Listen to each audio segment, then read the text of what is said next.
Picking your main might seem like a simple thing to do, but it can be a daunting task and it will leave you wondering if you made the right choice, especially if you're looking at tier lists for confirmation. In this video, we'll be going over how to choose your mains. In Overwatch, you don't just want one main because in this game, almost every hero has a good counter, and if you one-trick a hero, you're going to have a much harder time ranking up. If you want in-depth guides on almost every hero in the game, teaching you just about everything you could learn about Overwatch, make sure you go to GameLeap.com right now. We have tons of guides and we have new ones coming out every single day. So make sure you go over to GameLeap.com and sign up if you want to start ranking up today. So why should you pick a few heroes to main instead of just playing everyone or a single hero? It might be easy to swap to all different heroes, but if you're a really good Hanzo player, for example, and your teammates ask you to swap off to Soldier 76 to deal with the enemy Pharah, you may have only played Soldier 76 once or twice. Positioning on Soldier and aiming on Soldier is going to be wildly different than aiming and positioning on Hanzo, and if you are going to be transferring habits from one hero to another, you usually want them to be very similar to each other in gameplay.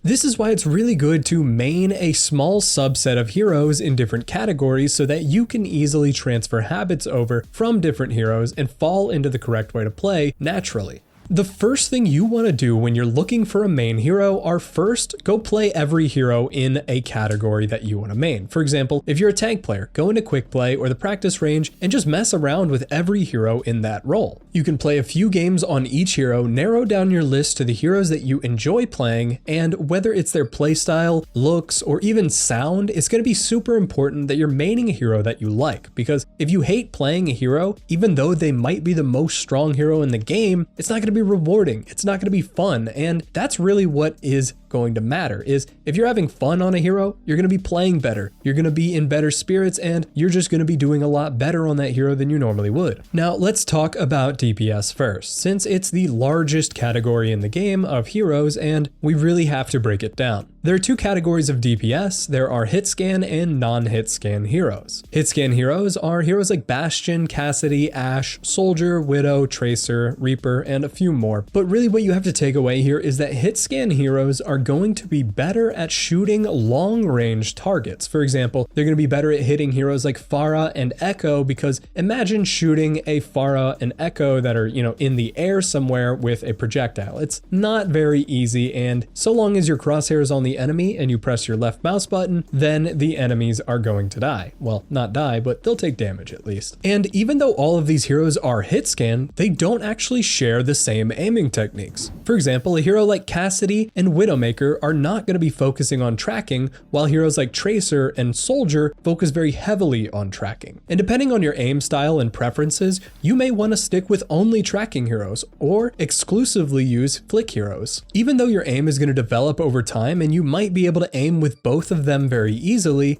almost all the time people are going to prefer one or the other. For example, I am a pretty strict hit scan player, but I can flex over to Hanzo, but I kind of suck at Genji. So it's like you can mix between, but I really excel at hit scan, and I mostly choose hit scan for the heroes that I play. Now, speaking of non-hit scan heroes, we have Echo, Genji, Hanzo, Junkrat, Mei, Pharah, Sojourn, Symmetra, and Torbjorn. Nearly all the non-hit scan heroes have projectiles of some sort that they're going to be firing out, which is going to be a lot different from aiming with the hit scan heroes. So depending on your aim style, now you have to choose between hit scan and projectiles. If you're constantly swapping between hit scan and projectile, it can very easily throw off your aim, and it's better to get used to one or the other until you're comfortable enough that you won't forget how to aim with hit scan when you swap over to Hanzo for a few minutes. Now we have to break it down even further. First, we're going to be going over our long-ranged heroes first. These are going to be our snipers as well as our hit scan heroes that are going to be very good at playing from a distance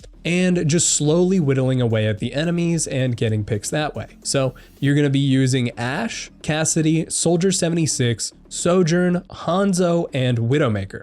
Now, you should notice that only one of those heroes are a projectile hero. Most of the time, heroes in this game that are longer ranged are going to be hit scan based, and that's because at a very long distance, you're not really going to be hitting headshots with Hanzo unless you're getting lucky or you're spamming a corner that the enemies are going to walk around. These heroes are going to be mostly hit scan, and you don't actually have to pick a long-ranged hero. You can stick with a shorter ranged hero or a mid-ranged playstyle. You can completely ignore just these long-range heroes. You don't have to even think about them if you don't want to play from a range. The second category is going to be our flankers and our dive heroes. These are going to be Echo, Reaper, Pharah, Sombra, Tracer, and Genji. Now, Echo and Pharah are going to be a little bit out there when it comes to flanking and diving. You can also spam with them. There's a lot of things that you can do differently with Echo and Pharah, and I would highly suggest trying one of them out and learning if you like that playstyle, because it's almost different from anything else in the game. The third is going to be our spam heroes, which are really good at breaking shields and burning down enemy tanks. In this category, we have Echo, Bastion, Hanzo,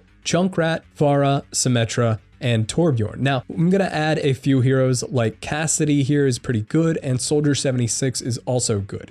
Even though I mentioned them in the other categories, we have some overlap here because not every hero fills out a niche and they can fill out multiple roles. So now you should have at least 3 heroes, maybe 1 from each role or 2 from one role and 1 from another. Make sure you have a little bit of a differing playstyle in one of the heroes. They don't all have to correlate in aim and playstyle, but it certainly helps if they do. Alright, now we can get into the tanks, and with tanks, aiming styles are mostly unimportant unless you're a god with tracking. Then it's time to one-trick Zarya and win every single game. After you pick a few heroes that you like to play, now it's time to narrow it down. You want to pick 2 or 3 mains to play for different situations, and we're going to go over the situations now. First, you have your dive tanks. These tanks are going to be going into the enemies as well as setting up flanks or dives with their teammates to get picks. In this category, we have Diva, Doomfist, Winston, and Wrecking Ball. These 4 heroes have similar playstyles and can easily set up dives with their teammates to get picks. You'll want to play dive tanks on more open maps with lots of high grounds, as well as if you have teammates that are playing heroes like Tracer and Genji, even if it's not an open map, you can easily swap over to a dive tank so that you can play with your team better. Now we have our next category of tanks, which is going to be our immobile brawler tanks. This is going to include Junker Queen, Orisa, Reinhardt, Sigma, and Roadhog. You're going to want to pick these heroes on smaller closed-in maps like control point maps or push maps. You can pick 1 or 2 heroes from each category and learn to master them on their best maps, but you have to make sure that you again enjoy playing them before you pick. Now let's do supports. First, we're going to be splitting up the supports into single target and AoE healing. Before we get into this though, we have 2 heroes that are kind of outliers, and that is Zenyatta and Lucio. These 2 heroes have defensive ultimates. Brigitte could be included in this, but her ult is not nearly as strong as those 2. Every support player should be able to flex over to at least Zenyatta or Lucio to counter enemy nanoblades or graviton surges from Zarya. I promise you that expanding your hero pool to know at least one of these heroes will save your life in more than one game. Alright, now we're going to go into the single target healers first, and we have Ana, Kiriko, Mercy, and Zenyatta. These heroes can be played almost everywhere and will do really well no matter who you pick, so you're going to have a good time on just about every map. But you have to realize that Ana and Zenyatta are going to be a lot less mobile than Kiriko and Mercy, so picking either 1 or 2 of these heroes can be a really good option for every single map. Now for your AoE healers, we have Baptiste, Brigitte, Lucio, and Moira. You're going to want to play these heroes on smaller closed-in maps like Control Point and Push, although they will work on open maps if you have a team composition that wants to play closer. Another breakdown of the supports can be their movement abilities. For example, Kiriko, Lucio, Baptiste, and Moira all have a lot of movement to their kits, so you may want to pick between one of those as well for a third main hero. Now, one thing that I can't stress enough about Overwatch itself is just about how viable every hero in the game is. I've seen Grandmasters Symmetra and Torbjorn one-tricks, and even though I hate having them on my team, it just goes to show how even if you're playing a suboptimal hero, as long as you learn every situation and every way to play with them, you can consistently win and improve.